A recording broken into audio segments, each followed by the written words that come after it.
عجیب و غریب اور عبرتناک واقعہ۔ انتہائی عجیب و غریب اور عبرتناک واقعہ جس کے بارے میں بہت کم لوگ جانتے ہیں۔ وہ دونوں جس جگہ پر گناہ کرنے لگے تھے وہ روئے زمین کا سب سے زیادہ مقدس مقام تھا۔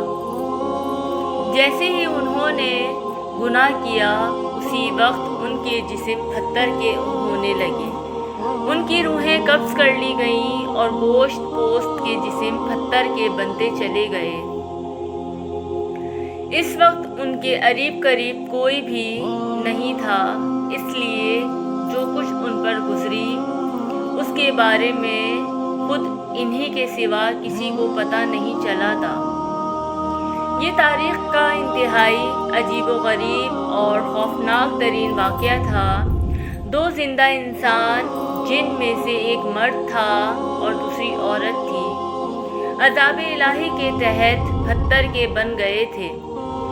کچھ دیر گزری تو ادھر سے کسی کا گزر ہوا، اس نے ان کو دیکھا اور پہچان لیا۔ یہ بھی معلوم ہو گیا کہ انہوں نے اس مقدس متبرک ترین مقام پر کیسا گھناؤنا کام کیا تھا جس کی فوری طور پر پکڑ ہو گئی تھی۔ لوگوں کا مارے غصے اور دکھ کے انتہائی برا حال ہو گیا۔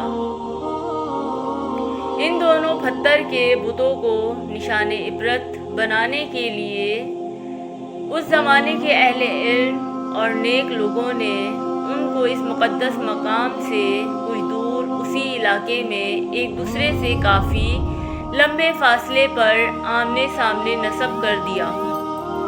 اس مقدس مقام پر عبادت کے لیے آنے والوں کے لیے لازم قرار دے دیا گیا کہ ان دونوں کے بتوں کو جوتے مارتے ہوئے گزرا جائے تاکہ دیکھنے والوں کے ذہنوں میں ان کا کیا ہوا گناہ تازہ رہے اور وہ اس واقعے سے عبرت حاصل کرتے رہیں۔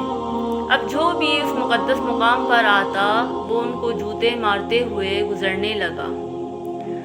وقت گزرتا رہا، 100-150 سال تک یہی سلسلہ چلتا رہا۔ اس کے بعد کچھ وقت گزرا تو نئی آنے والی نسلوں نے آہستہ آہستہ ان بتوں کو جوتوں سے مارنا چھوڑ دیا۔ شیطان نے ان کے ذہن میں یہ بات ڈالی کہ کیونکہ یہ عبادت کا حصہ نہیں لہٰذا ان بتوں کو جوتوں سے مارنا ضروری نہیں، بلکہ اس کی بجائے ان کو علامتی طور پر تھپڑ مار کر گزرا جائے، جس سے ان سے نفرت کا اظہار بھی ہوتا رہے گا اور ان کے کیے ہوئے گناہ کا خیال بھی لوگوں کے ذہنوں میں موجود رہے گا۔ گزرتے وقت کے ساتھ ساتھ یہ تھپڑ بھی ہلکی سی چپت میں تبدیل ہونے لگا اور پھر بالکل علامتی طور پر آہستہ سے ان بتوں کو چھو کر گزرنے کا سلسلہ شروع ہوا۔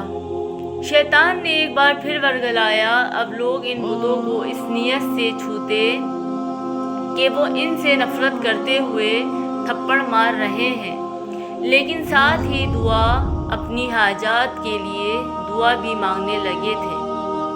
شیطان نے ان کے ذہن میں بٹھا دیا کہ اگر تم ان بتوں کو نفرت سے چھوتے وقت دعا مانگو گے تو تمہاری دعائیں جلدی قبول ہوں گی۔ یہاں شیطان کی شرارتیں دیکھ لیجئے کیسے آہستہ آہستہ ذہنوں کو تبدیل کرتا رہا۔